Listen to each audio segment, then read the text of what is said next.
Bonjour, je m'appelle Israël, étudiant en première année à l'université de Nchang au Cameroun.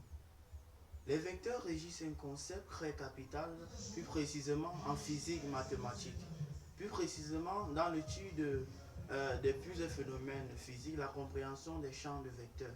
Alors, au niveau de l'étude des vecteurs, nous avons pu voir qu'on pouvait faire la somme de deux vecteurs, on pouvait faire le produit scalaire de deux vecteurs, on pouvait même calculer le produit vectoriel de deux vecteurs dans l'espace, le double produit vectoriel de trois vecteurs, le produit mixte de trois vecteurs.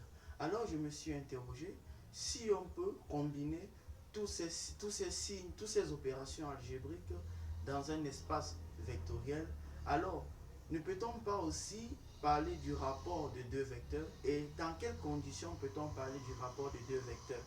Et ainsi, tout au cours de mon cycle secondaire, plus précisément en classe de terminale, je me suis lancé dans des recherches folles, mais heureusement, ça n'a pas été, ça n'a pas été sans intérêt. Et aujourd'hui, je pense que j'ai trouvé une démonstration qui permet de donner dans quelles conditions on peut parler du rapport de deux vecteurs et même donner une autre écriture du rapport de deux vecteurs. Et cette notion de rapport de deux vecteurs a vraiment de très grandes applications puisque elle m'a conduit à, elle m'a conduit à une application que j'ai dite un homéomorphisme. Elle permet d'obtenir les courbes homéomorphes, c'est-à-dire à partir de cette application, nous pouvons, à partir d'une droite, nous pouvons obtenir un cercle, à partir d'un plan, nous pouvons obtenir une sphère. Et là, je vais là vous donner cette démonstration qui permet, euh, d'illustrer le fait que le rapport des deux vecteurs existe.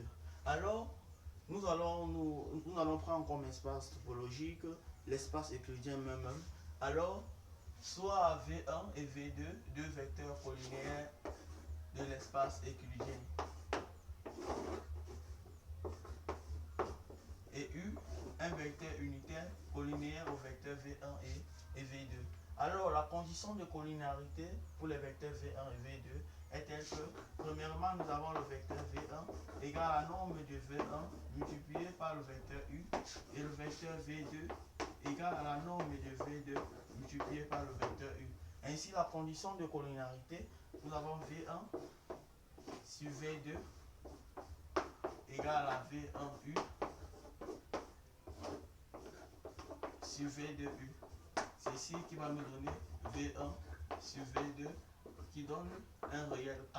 Ainsi, la condition de collinéarité, c'est que le vecteur V1 doit être égal à K par le vecteur V2. Maintenant, supposons le cas où nous avons V1 égal à V2. Ceci veut dire donc que nous avons V1 sur V1 égal à 1. Maintenant, soit E égale à V1 sur norme de V1, un vecteur unitaire relatif au vecteur V1.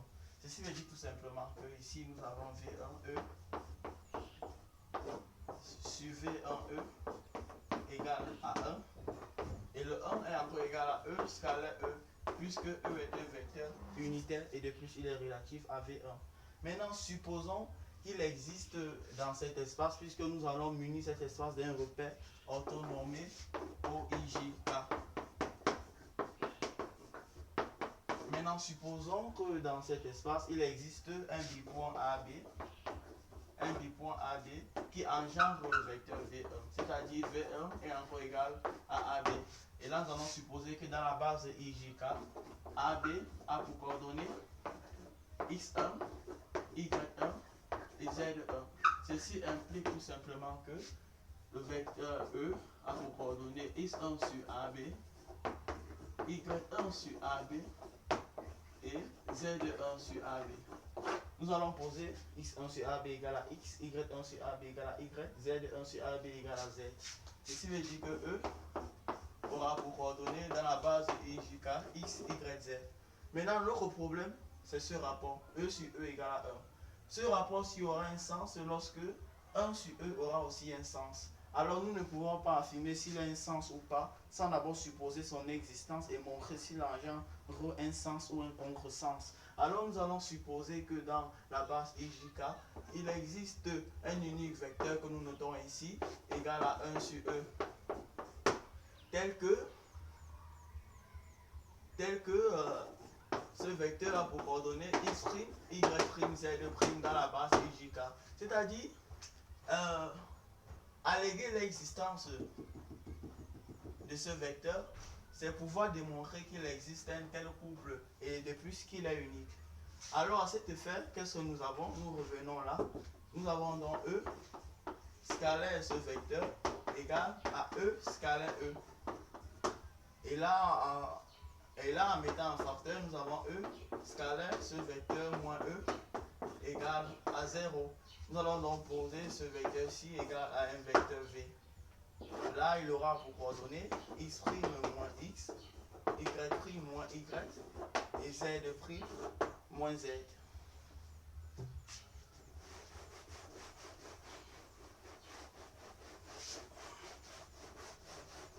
Étant donné que le produit scalaire de E et de V donne 0, ça veut dire que nous avons x, y, z scalaire x' moins x, y' moins y, z' moins z égale à 0. Ceci veut dire tout simplement que x' plus y' plus z égale à x carré plus y carré plus z carré. N'oublions pas que nous allons fixer juste le couple x', y', z'. C'est cela qui nous intéresse. Si un tel couple existe et de plus il est unique, cela veut dire que le vecteur, le soi-disant vecteur 1 sur E existe bien évidemment. Alors nous allons considérer l'équation E à inconnu le couple x', y', z', tel que x' plus y', plus z' égale à x carré plus y carré plus z carré. Alors nous allons un peu utiliser une astuce que nous avons adoptée, nous l'avons appelée relation conditionnelle successive. Alors observons bien, x carré est égal à x', bon plutôt x appartenant à R, x carré est égal à x', si et seulement si x' est égal à x. Nous allons aller de manière progressive, mais en tenant compte des hypothèses déjà précédentes. Alors x carré plus y carré est égal à x' plus y fois y. Là c'est la même chose. Si et seulement si x' est égal à x. Alors de plus, x carré plus y carré est égal à x' plus y'. Si et seulement si x' est égal à x et y' est égal à y. Si nous tenons compte de nos deux hypothèses précédentes, nous allons ainsi évoluer. Ça veut dire que x carré plus y carré plus z carré est égal à x' plus y' plus z fois z. Si et seulement si x' est égal à x et y' est égal à y. Donc c'est une relation conditionnelle successive. Alors nous pouvons dire x carré plus y carré plus z carré égale à x' plus y' plus z si et seulement si x' est égal à x et y' est égal à y et z' est égal à z, d'après nos trois hypothèses précédentes. Alors cette démonstration permet en même temps de montrer que le couple x', y', et z' existe et de plus il est unique.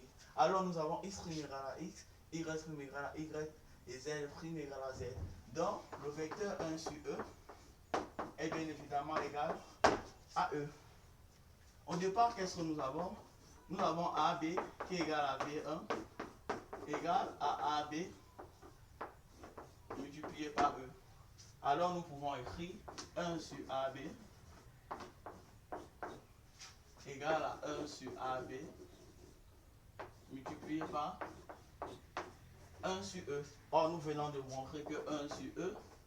Or, nous venons de montrer que 1 sur le vecteur E est égal à E. N'oublions pas que E est un vecteur unitaire relatif au vecteur AB. Alors, qu'est-ce que nous pouvons dire?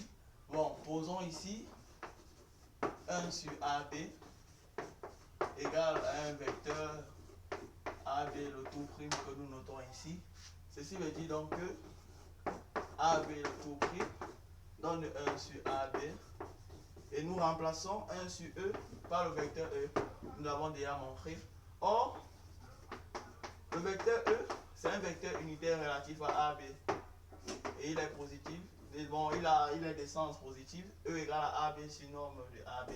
Ceci veut dire que ce AB, le tout prime, qui est égal à l'inverse du vecteur AB, est encore égal à 1 sur AB. Et nous remplaçons E par AB sur AB. Ceci veut dire donc que AB, le tout prime, donne le vecteur AB sur le vecteur AB carré.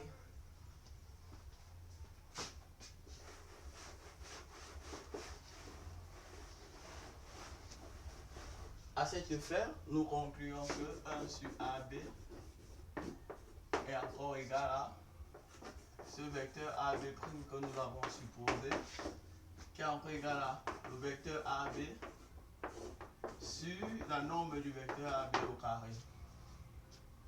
C'est une très bonne chose. Avoir cette expression-ci, ça nous rappelle un peu comme si nous avons un Z sur Z carré. Or, il y a une notion en géométrie qu'on appelle l'inversion. Là-bas, on parle plutôt de l'inversion des points. Et cette même inversion, elle a un peu trait avec cette inversion de vecteur. C'est ce que j'ai remarqué. Or, qu'est-ce que nous faisons ici? Nous pouvons ici remarquer que AB, le tout prime, est collinéaire à AB de plus, de même sens. Ceci implique donc que le vecteur AB scalaire ce vecteur AB', en remplaçant AB' par 1 sur AB, qui est encore égal à AB sur AB, nous donne la norme de AB' qui donne 1 sur AB, pour la norme de AB qui est AB qui donne 1. Donc, l'inverse du vecteur AB sont tels qu'ils sont collinéaires et les produits scalaires donnent 1. Alors nous allons passer, c'est-à-dire veut dire quoi? Le fait qu'il soit collinéaire veut dire qu'il existe un unique point M appartenant à la droite de AB tel que le vecteur AM soit égal à AB' qui soit égal à 1 sur AB carré du vecteur AB. Donc 1 sur AB carré de la portion occupée par la norme du vecteur AB. Nous allons passer à une sorte de généralisation.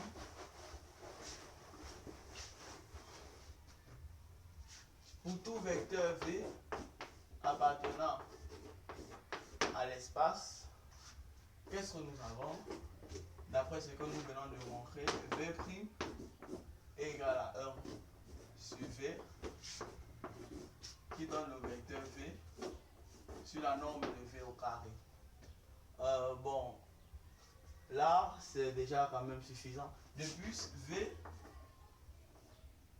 sur V est égal à V, scalaire V', non vu, il donne 1. De plus, cette inversion régit une application involutive. Pour donc dire quoi? Si V' donne U, ceci veut dire que U' donne V. Donc si l'inverse du vecteur V c'est le vecteur U, alors réciproquement l'inverse du vecteur U donne le vecteur V. Maintenant, si U est différent du vecteur nul, n'oublions pas ici que la condition pour régir l'inverse du vecteur V, il faudrait que le vecteur V soit différent du vecteur nul. Alors nous devons, l'ignorant-du l'a précisé depuis le départ. Ici, AB doit être différent du vecteur nul, c'est-à-dire le point A doit être différent du point B. Alors si U est différent du vecteur nul,